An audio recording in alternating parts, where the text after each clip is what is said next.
We're joined now by Bill Schneider, political analyst. Bill, thanks for being with us. Is Mormonism a real issue in this campaign, or isn't it? Sure. Not really. It might have been an issue in the Republican primaries in the southern states where evangelical voters were predominant, and that's where Mitt Romney did run into some problems. He had problems winning a lot of deep southern states.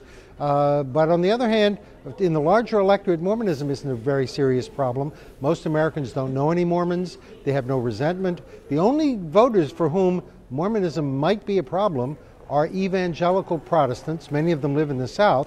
Some of them may decide to stay home, but I don't think they're going to vote for Barack Obama. Yeah, so not a big issue here. Let me ask you this, because what we do know is that Mitt Romney, the polls show Mitt Romney has a likability problem. He hasn't really connected fully with people yet. Some people have suggested Mormonism might be at the roots or part of the reason for that. How do you interpret that? Is there a problem? And if there is a problem, what's at the root of it? Well, part of the problem simply is money. The one thing that Americans know about Mitt Romney, besides the fact that he's a Mormon, is that he's very, very wealthy. And he often calls attention to his money in moments where he's not very guarded about how he likes to fire people and his car elevators, and his wife has a couple of Cadillacs and his friends own sports teams. He calls attention to how different his experience is from that of most ordinary Americans. And one thing is doing him a lot of damage, that he won't release his tax returns for any more than the last 2 years.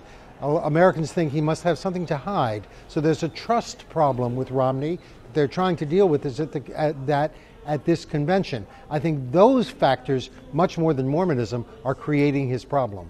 So what can he do tonight to overcome that trust factor that you're talking about? I don't expect him to go out on the stage and release his tax returns. But so short of that, what can he do tonight that will change the opinions of the key people in the swing states that he has to appeal to?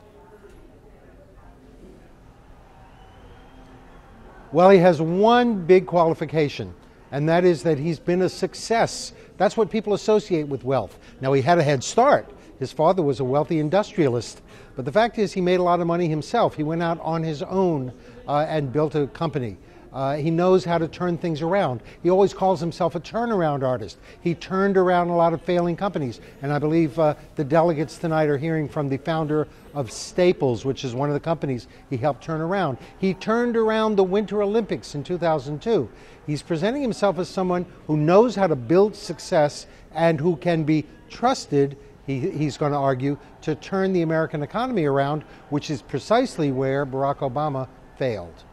Yeah, so let me ask you, Bill, and by the way, I apologize to our viewers. There's a little bit of a delay in our transmission here, so there's just a slight delay between the questions and answers. But let me ask you a question about what happens from here. We know that the next 60 days are going to be spent in very concentrated geography. Where do you see the real challenges? What are the pieces of geography that Mitt Romney and Paul Ryan have to win in order to win this election in November?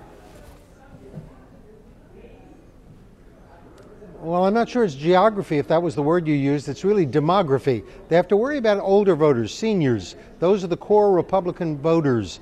Those are the only group that voted for John McCain 4 years ago. And there's a danger with the Medicare issue that Romney and Ryan could lose a lot of those senior voters who really helped put them over the top. That's going to be a critical group that wasn't supposed to be a swing voter group. Women, of course, are heavily Democratic and are likely to remain Democratic. Romney's going to make an appeal to them. But those are clearly where the election is going to take place. But you know what's interesting about this election? The polls haven't changed for 8 months. Since February, when it became apparent that Mitt Romney was going to be the Republican candidate, the polls have been just about dead even. Nobody has built any momentum. Nobody has had a lead, despite all the debates and the events and all the mistakes and gaffes and even this convention. I don't expect the polls to change very radically. The reason is that this election is about Barack Obama. And Americans know their opinion of Barack Obama, and they are very closely divided about Barack Obama. But Bill, doesn't that also mean that there's a fairly small number of people right now who are at least undecided or capable of being swayed, who are going to determine the outcome of this election? And given the way the electoral map works, they are in a pretty small number of states. I mean, Florida is obviously going to be important. We've seen that tonight. They're going to Virginia tomorrow. We know Virginia is going to be important. Ohio is going to be critical. But the election is going to be fought out in that handful of states, right? Among a very small number of voters. Look, you know, if you do the math, about 5% of the American voters say they are truly undecided.